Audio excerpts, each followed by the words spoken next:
رعایت تھی وہ میں نے آپ کو عرض کی۔ یہ کہتے ہیں کہ یہ وہی گیم کے بارے میں کہ اس میں بچے جو ہیں ان کے کہنے کے مطابق کہ ایک وہ دیوتا ہوتے ہیں، ان کے سامنے جا کر جھکنا ہوتا ہے، ان سے پاور حاصل ہوتی ہے اور پھر اس گیم میں آگے اس کو استعمال کرنا ہوتا ہے۔ اس کی کیا شرعی حیثیت ہے؟ اور یہ کہتے ہیں کہ بعض لوگ ایسے کھیلنے والوں کو کافر قرار دے رہے ہیں، ان کا کیا حکم ہوگا؟ دیکھیں، شرک ہوتا ہے، چاہے اس کی ظاہری صورت اختیار کی جائے یا حقیقی صورت اختیار کی جائے۔ لہٰذا بتوں سے طلب امداد چاہے اس اعتقاد کے ساتھ ہو کہ یہ فائل حقیقی ہمیں دیں گے، جیسے کہ مشرکین کا عقیدہ تھا، تب بھی انسان کافر ہو جائے گا۔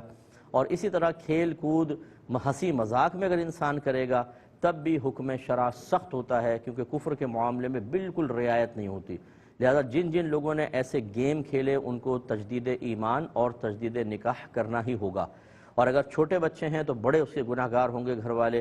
یہ اتنے چھوٹے بچے کہ جو 7 سال سے کم عمر کے ہیں ان کو تو صرف تھوڑی تنبیہ کافی ہے، لیکن جو 7 سال سے بڑی عمر یا 8، 9، 10 سال کی عمر کے اگر کھیلیں تو ان کو بھی تجدید ایمان کروانا چاہیے۔